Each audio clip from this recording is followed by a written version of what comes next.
नमस्कार. आजचा विषय म्हणजे पूर्वीसारखी कुटुंब व्यवस्था आता राहिली नाही. आपण ब्राह्मणांवर खूप व्हिडिओज बनवले आणि प्रत्येक विषयावर आपण बोलत आहोत आणि इथून पुढे सुद्धा आपण बोलू. काय पण आज मला एक विषय म्हणजे की आपण लग्नांवर ब्राह्मणांच्या मुलांच्या लग्नांवर बोललो, शिक्षणावर बोललो, मुलींबद्दल बोललो, मुलांबद्दल बोललो, आईवडिलांबद्दल बोललो, सगळ्यांबद्दल बोललो आपण. काय आणि त्याच्यामुळे आजचा जो विषय आहे की पूर्वीसारखी कुटुंब व्यवस्था राहिली नाही. त्यामुळे आज जे आपल्याकडे जे प्रॉब्लेम्स होतात त्याला हे पण एक मोठं हे आहे, काय म्हणतात त्याला, कारण आहे. पूर्वी एकत्र कुटुंब होतं. एकत्र कुटुंब असल्यामुळे मुलं एकत्र कुटुंबात वाढायची. त्यामुळे ते आपल्या मोठ्या लोकांशी त्याबद्दल बघायचे, मोठ्या लोकांबद्दल आदर असायचा. मोठी लोकं आपोआप मुलांना घरी वळण लावायची, संस्कार घडवायचे, हे सगळं करायचे. म्हणजे त्यावेळेस बायका नोकरी करत नव्हत्या, पण आज बायका नोकरी करतात. तर आज ही समजा पूर्वीसारखी कुटुंब व्यवस्था असते तर आज आपल्या मुलांच्या भवितव्याबद्दल आपल्याला काळजीच नसते. आज तुम्ही बघा, आपले जे नोकरी करणारी लोकं आहेत विशेषतः शहरांमध्ये, हे आपल्या आईवडिलांना शहरांमध्ये आणायला तयार नसतात. जागेचा अभाव वगैरे वगैरे अनेक कारणं त्यांच्याकडे असतात. पण आज ते आईवडील इथे आले तर ते आईवडील इथे आल्यावर त्यांना आईवडिलांची अडचण होती. पण ते आईवडील इथे आले तर तुम्हाला त्यांच्यावर किती तरी त्यांचा तुम्हाला फायदा होऊ शकतो. तुमच्या मुलांवर घरगुती चांगले संस्कार होऊ शकतात. तुमचे त्या क्रशमध्ये किंवा त्या पाळणाघरामधले तुमचे पैसे वाचू शकतात. आज पाळणाघरामध्ये कोण कामाला आहे, काय आहे, त्यांचे काय संस्कार आपल्या मुलांवर होतात याच्याबद्दल काहीच हे नाही. पण पूर्वीच्या ह्याच्यामध्ये रोज संध्याकाळी देवाचं म्हटलं जायचं, हे सगळं बघितलं जायचं, केलं जायचं. त्याच्यामुळे त्याचा फायदा होता. निदान मुलांची तरी आईवडिलांवरची ती थोडीशी जबाबदारी कमी व्हायची. म्हणजे आईवडिलांची जबाबदारी कधीच संपत नाही, पण मार्गदर्शन करायला मोठी लोकं असायची पूर्वी. आज आपण पाळणा घरात टाकतो. काय तेच समजा आईवडील इथे राहिले तर इवन ती सासू जी आहे, ती सासू थोडंसं सुनेचा भार कमी करू शकते. कारण सासू पण आपल्याकडे सुशिक्षित असतात. आपल्याकडे तसा त्या मनाने, इतरांच्या मनाने सासूरवास किंवा छळवाद वगैरे हे त्या मनाने कमी आहे. तर हेच, पण आज काय झालेलं आहे की आज कोणाला बंधन नको आहे. म्हणजे आईवडील समजा तुमच्याबरोबर राहत असतील तर तुम्हाला एक प्रकारचं काय म्हणतात त्याला, स्वैराचार शब्द फार मोठा होईल, पण एक प्रकारचं तुमचं काय म्हणतात त्याला, बंधन तुमच्यावर येतं, नैतिक बंधन तुमच्यावर येतं. काय आणि त्या नैतिक बंधनामुळे तुम्हाला बऱ्याच गोष्टी तुमच्या मनाप्रमाणे करता येत नाही. पण तुम्ही ज्या मनाप्रमाणे ज्या गोष्टी करतात ते कितपत त्याचा इम्पॅक्ट तुमच्या मुलांवर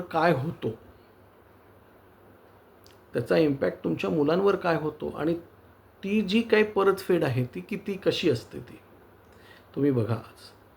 म्हणजे आज तुम्ही बघा की पूर्वी म्हणजे हा ट्रेंड साधारणपासून एक दीड पिढीपासून हे झालेलं आहे.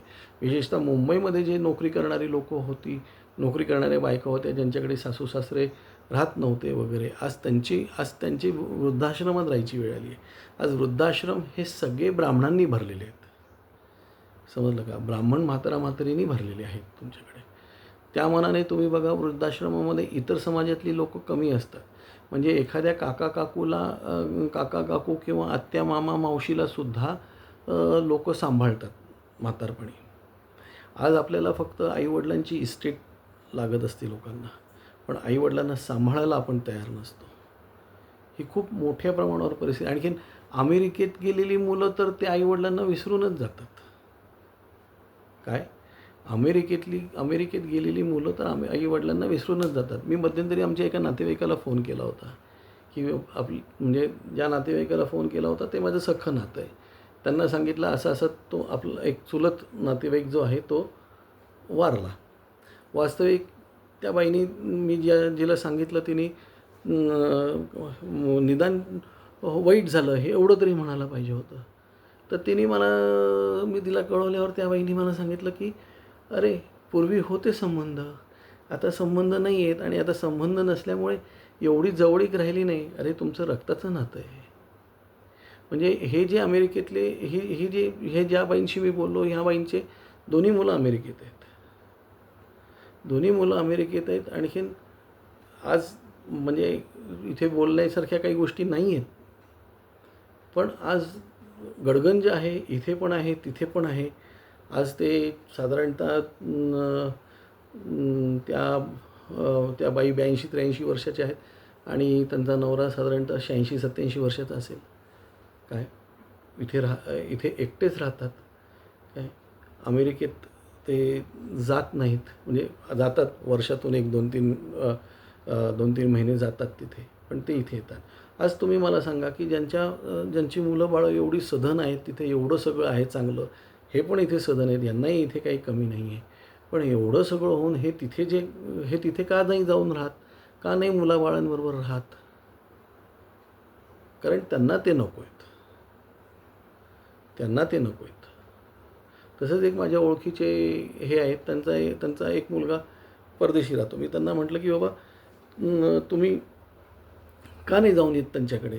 तर म्हणे त्यांनी मला न्यायला पाहिजे, मी नाही त्याला म्हणणार. आणि मला इथून आजपर्यंत त्यांनी पंढरपूरला नेलं नाही, तर मला त्या अमेरिकेचं काय हे? ही शोकांतिका आहे आपली. ही आपली शोकांतिका आहे. म्हणजे आपण पुढारलेल्या नावाखाली आपण काय करतो? आणि पुढारलेल्या नावाखाली आपण काही लोक व्यसनाधीन पण होत चालली आहेत. कारण हे व्यसनाधीन का होत चाललो आहे?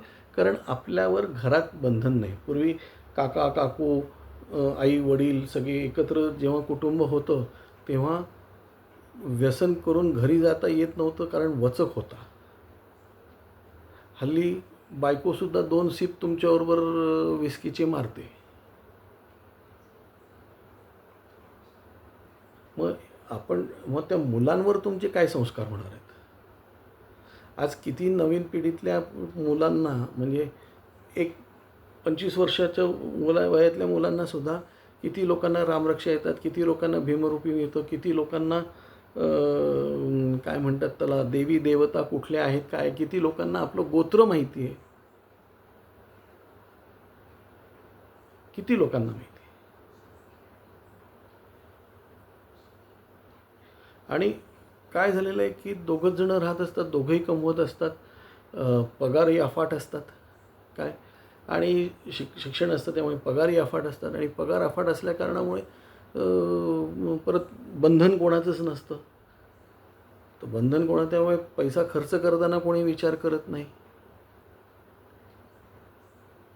बाहेरनं सगळं मागवू शकतात. आज फोन केल्यावर झोमॅटो आहे, आणखीन काय ॲमेझॉन आहे, काय आहेत ते आहेत बाबा सगळं. पण तेही आहे. त्यामुळे 10 रुपयाची वस्तू तुम्हाला 30 रुपयाला मिळते हे तुम्हाला कळत नाही. त्यामुळे पैसा वाचवणं किंवा हे वगैरे हाही एक हे राहिलेलं आहे. मोठ्यांचा आदर तर संपलाच आहे आता. आणि हे बंधमुक्त आयुष्य असल्या कारणामुळे आईवडील आलेले चालत नाही तुम्हाला. आणि आले की ते कधी जातात अशी परिस्थिती होते.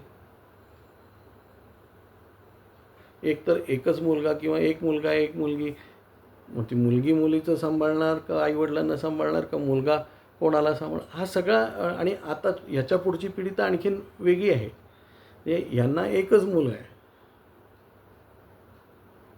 तो पण वाढलेला आहे त्या क्रशमध्ये किंवा त्या किंडरगार्डनमध्ये किंवा त्या पाळणा घरामध्ये. म्हणजे त्याला ॲफिनिटी त्या आईची का त्या पाळणा घरातल्या बाईची. म्हणजे किंग चार्ल्सचं मी तुम्हाला सांगतो, किंग चार्ल्सला त्याच्या आईपेक्षा त्याची जी गव्हर्नर्स होती ती गेली तेव्हा त्याला सगळ्यात जास्ती दुःख झालं. कारण तिने त्याला आईचं प्रेम दिलं होतं आणि तिच्या घराण्यासाठी तिच्यासाठी त्यांनी खूप केलं आणि करतोय तो, कारण त्याचं तिने केलं होतं. आता ते राजे आहेत तो भाग वेगळा आहे, पण इकडची सुद्धा परिस्थिती काही वेगळी नाही आहे. आज आपल्या मुलांना काय खायला मिळतं, काय नाही मिळतं, तिथे मारतायत का, त्यांच्यावर कुठले अत्याचार होत आहेत का. म्हणजे मध्यंतरी बंगलोरमधली एक मी केस अशी ऐकली होती की ते नवरा बायको जायचे, ती घरात बाई असायची तिथे, ती म्हणजे तिने ते काय ते नर्स त्या मेड ह्याच्यामधनं ती बाई घेतली होती काय, त्या बाईचं ती बाई ते लहान मूल सांभाळायला, ती लहान मूल सांभाळायची, तर ती एका माणसाला ते भाड्याने मूल द्यायचं आणि ते मूल एक दुसरी बाई भिकारी म्हणून भिकारीण त्या मुलाला हातात घेऊन बंगलोरमध्ये भीक मागायची. ही इतकी क्रूर चेष्टा आहे ही आपल्या याची. म्हणजे पैशाच्या मागे आपण जातो, हे किती जातो, पण त्याच्यामध्ये आपण काय गमवतो हेच माहीत नाही. म्हणून कारण ही पूर्वीची कुटुंब व्यवस्था मोडलेली आहे. आज एवढंच. धन्यवाद.